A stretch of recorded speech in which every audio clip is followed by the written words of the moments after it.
Did they have gelatin desserts in the 18th century? Yes, but the tricky part is it was about 10 times more difficult than it is today. I think if most people really knew what gelatin was made out of, they probably wouldn't eat it, even though it's actually really good for you, especially in its very primitive form.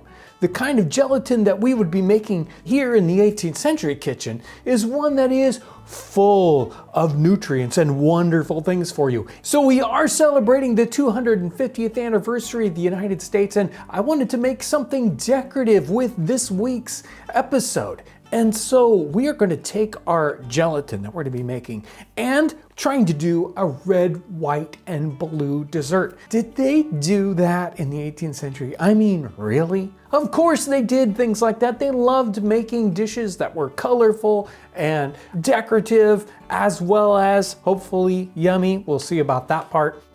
Here is the recipe that we're basing today's whole episode on. This is out of The Complete Housewife by Eliza Smith. This is actually done in the 1730s. This is a fairly early cookbook. The recipe is called To Make Ribbon Jelly. So what do we start off with if we're making ribbon jelly, which is actually colored gelatin? Take the great bones out of 4 calves' feet. That's how we start this recipe, calves' feet. And we put the feet into a pot with 10 quarts of water and 3 ounces of hartshorn, something you will not find today, along with 3 ounces of isinglass, another extremely rare thing. You probably can't find isinglass. We need a nutmeg. Of course, we're gonna make nutmeg jello. Yes. Okay. Nutmeg quartered, 4 blades of mace. We boil this until it comes to 2 quarts. Now get this, we started off with 10 quarts of water, and we're boiling this until we get down to 2 quarts. They're boiling this all day long, all night long, 24 hours. I don't know how long she's boiling this, but to get from 10 quarts to 2 quarts is a long time. We strain what's left through a flannel bag and we let it stand 24 hours. After the 24 hours, we scrape all the fat off the top. Yeah, fat in your gelatin. It's not something you want. Then we get it very clean and we heat it and we put in 6 eggs, 6 egg whites that have been frothed, and that sort of coalesces all the parts we don't want out of it to clear the gelatin. Then we basically let this cool and it turns into our gelatins. So later on, she talks about how to do the colors, which is the important part, right? We have red. She's using cochineal. Cochineal is a little bug that you crush up and then it makes this intense red color. Now, you would say, no way, nobody uses red bugs for red color. Yeah, we still use it today for food coloring. But we're not going to be using cochineal. We're going to be using one of the other classic colors for red, and that is beets. We're going to be boiling up some beets to make red color in here. She has green for spinach. We don't need green, obviously. Yellow with saffron. Blue with the syrup of violets. We need blue, but syrup of violets, we might have to do a little trick to get to a real blue. White, we add thick cream into it, and sometimes the jelly by itself, she says. So, sometimes we want just clear.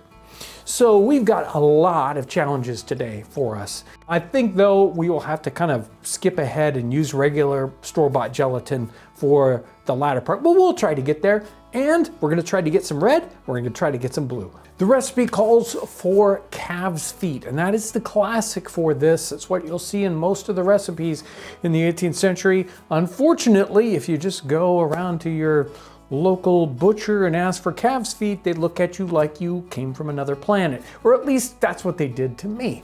I was able to go to a grocery store and find cow's feet though, and that's gonna have to do for what we're doing today. Working with cow's feet isn't the most fun thing in the world, but that's what we're doing today. We're gonna take these and blanch them first. So put them into a little bit of boiling water, boil them for a little bit, take them out, rinse them, start off with a new batch of water. We're just trying to get this really clean, and they talked about this in the 18th century. Once we get these nice and clean, we're gonna put them into a pot of boiling water after boiling our feet for hours and hours. What we end up with here is a super duper bone broth. And that is sort of two components. After we take out all these solids, we have an oil layer, and then what's underneath that, the broth layer, is full of our gelatin. How do we get that separated? What's going on there? That's some of the real challenges. And it's exactly what would happen if we were trying to do the portable soup. And the portable soup episode really kind of lays this out in a longer form. So if you want to go check out that episode, that'll tell you about a lot of what's going on here. But what we have to do is figure out how to separate the oil parts, the watery parts, and the gelatin parts. If we let this cool, the oil will float to the top and we can basically remove that. And then we have the broth and the gelatin parts. We'll try to use some of this for our gelatin for one of the styles that we're gonna make. The other two, we're gonna use a standard store-bought gelatin. Basically made the same way, but in an industrial way. The weird thing is we would think that this is gonna have a whole lot of beef flavor that comes in with it. That is what their gelatin was like in the 18th century. I want to get some red into our colorful dessert here. We're going to use beets for the red color. All we need to really do here is cut up our beets and get them boiling. It really won't take very long before we get some very, very red color to work with. We don't want so much that we get a whole bunch of beet flavor in there with it. We just need enough to get that color, and we don't probably need to boil them for a long time. So red was easy. Blue is going to be much more difficult. What were they talking about for blue in the 18th century? Good question, and one of them is the syrup of violets. I've got a little bit of modern day syrup of violets. It is blue, but it isn't blue enough to really make the color I want. It would probably end up being a very, very pale blue, and it's got a ton of sugar in it, and we just want color. The one we're going to use today is the color we get from red cabbage. Now you would think, how do you get blue out of red cabbage? You can, it's not necessarily easy. Purple is pretty easy to get, but blue, you have to shift it. So let's chop up some of this red cabbage and let's start boiling it, and then we'll play with it.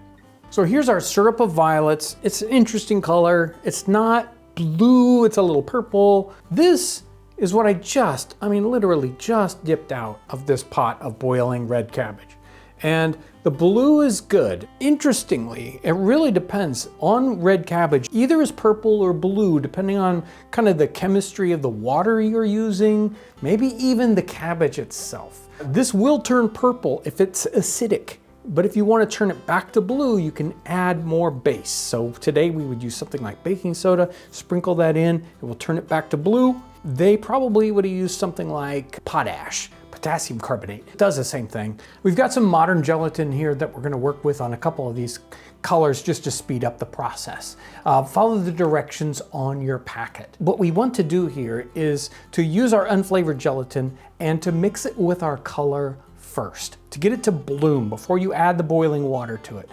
So we poured in just a little bit of the blue to start to absorb that, and boom, turned to purple because of probably the acidity of the gelatin itself.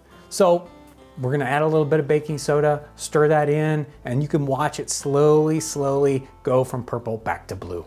That does bring me to the idea of flavoring. And we have not flavored these, we have colored them. So this is a good point where we can add in our flavoring. I've got here some black raspberries. This will be a great flavoring. Hopefully it'll cover over the beet flavor or any of that little cabbage flavor we've got there. But basically we're gonna take these, smash them, and get them down to the juice. We'll pour that in. That should overpower any of these strange flavors that we're getting from the coloring. This has had a chance to absorb the water. Now we can pour in a little bit of boiling water, or the amount that, again, your directions are to call for, whatever your package calls for. Again, watch for color shift on the blue one specifically. The red should stay pretty much as it is. As soon as we've got that all dissolved, we can pour it into our glasses that we're going to be using to serve. We've got our patriotic gelatin, or in this case, what is it? It's ribbon jelly. And we've got multiple colors here. the flavors are all basically the same. I mean, these both have raspberry and this has cream. So let's find out what this tastes like. Ooh, it's set up very, very stiffly. I don't really taste the beets too much. They're there a little bit. It's got some nice raspberry flavor. Turned out perfect. The blue one, well, it's blue. Question is, did the cabbage come through? No, not too bad. And I'm really wondering about how this cream turned out. Let me get a little bit of that. Pretty good. I've never thought about putting cream inside of gelatin, but works out fine. They could probably all add a little bit more sugar. You know, she didn't call for sugar in her, her recipe. Probably could have used some. And you know, I didn't put in nearly enough nutmeg. Amazing experiment here and so much work. Today it is so easy. We buy the packet, we do the thing. Their colors, their flavors, they're already there. In these, we have to do all the work. Literally, it takes 48 hours to make Jell-O in the 18th century. But it was such a fun experiment. Thanks for coming along today.